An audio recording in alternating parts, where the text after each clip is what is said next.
guys, today I want to talk about French press coffee. Okay, first of all I want to explain what a French press does. I've watched a couple of videos lately where people just refer to this as a filter. Okay, this is not just a filter, this is a very important part of the brewing system. I don't know if you can see this. Can you see my finger behind that? This is a very fine wire mesh, okay, at the bottom of a French press. What is a French press? A French press is a pressure brewing system. Only part of the function of this filter is to push the grounds to the bottom and get it out of your coffee. It does it in a very specific way. So this has a rubber seal around it. As the water and the coffee grounds are all up in here, and we go to push down, this filter, this plunger, seals against the side of the French press, trapping the water beneath the grounds. As you apply pressure to push the plunger down, it pressurizes the water underneath, and it forces the water under pressure up through the coffee grounds. Some people complain that, well, I get grounds in my coffee. Okay, just simply use a paper filter when you go to pour it and just filter it. It's not that big a deal. This particular French press has a secondary strainer attached to the pour spout. Okay, pretty ingenious idea. Blocks a lot of the grounds from actually getting in your coffee pot, but still, or in your coffee cup rather, but still allows the mesh on the bottom of the French press plunger to do the job it's supposed to do, which is to pressure brew coffee. This particular French press does not have that. The thing I like about this particular press, though, is that it's stainless steel, number one. Number two, it's double-walled and insulated. I am willing to sacrifice on the fact that I don't have a strainer on my plunger for the fact that I get to keep coffee hot in here quite a bit longer. There are some downfalls to that too, because the grounds are still in the bottom of the pot, and the longer you leave the water exposed to the grounds, even through the mesh, the more chances are for the coffee to become bitter because you're overexposing it to the grounds. Now, which leads me to my next point. What's the best coffee?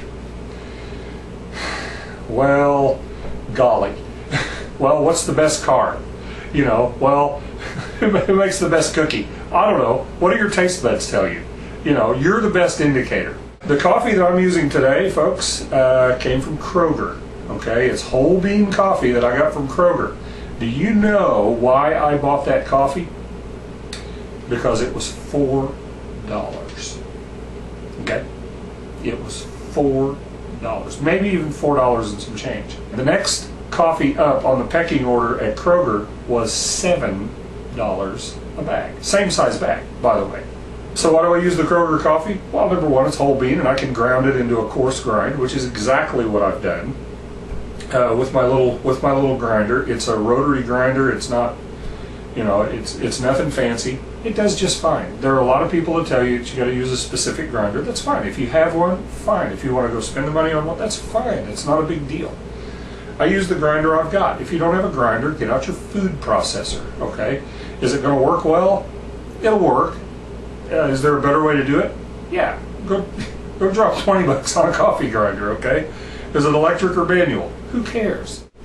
So what I'm going to do is I'm going to brew the coffee in here, and then I'm going to pour it in here, because after I finish this video, I'm going to go in the other room and I'm going to enjoy about 3 good cups of coffee.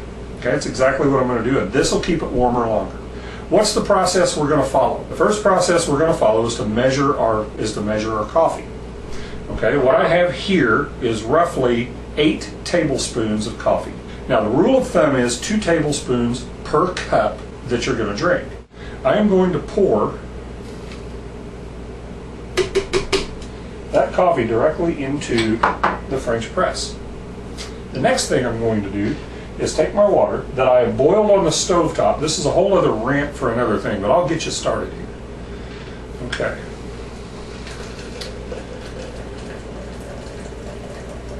Oh, folks, if you could just smell what I'm smelling.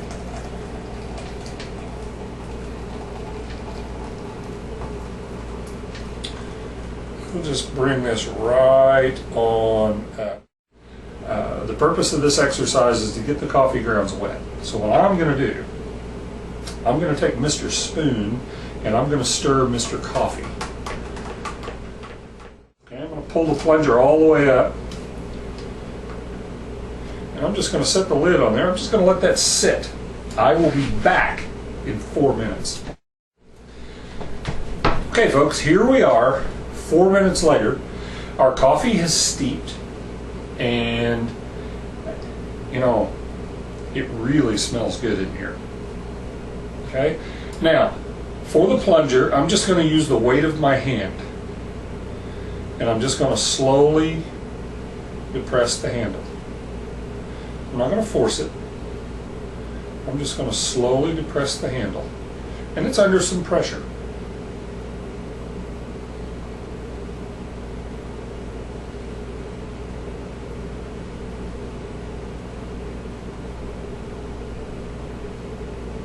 Okay. I'm getting ready to enjoy a really, really exceptional cup of coffee. Okay. I'm just going to spin this. I'm going to spin this lid around so I can pour my coffee into my thermal container because I'm going to go drink it.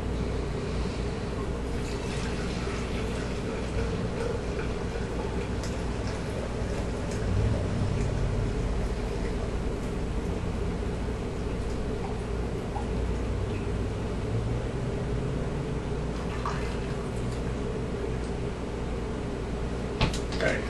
Now, this is also a French press. Okay, so just for kicks. I don't normally do this. Normally I just brew it in here because, yeah, I don't care. If I've got a little grounds left at the bottom of my cup, hey, you got a little pinch between your cheek and gum, okay? I'll just slide that down. I'm ready to have some coffee, folks. So listen, if you don't have a French press, go get one. You're not going to be out a lot of money, and you're going to be into a whole lot of satisfaction. If you do have a French press that's sitting in the back of your counter and you don't use it because it's not as cool as your Keurig, I have a Keurig sitting back here too. Folks, guess how a Keurig coffee maker works? It pressure brews coffee. There's a little bitty hole that injects water into it. There's a mesh inside, just like this. There's a mesh inside the K-cup. And there's a little bitty hole for an exit. The water is squirted in and amongst the grounds, and it's blown in there under pressure. It pressure brews coffee. Get it? This is a pressure brewing system. Okay, if you don't have one, go get one. If you do have one, get it out of your cabinet and use it, because you're cheating yourself out of some really great coffee. Okay, that's French press coffee. Folks, until next time, have a great day.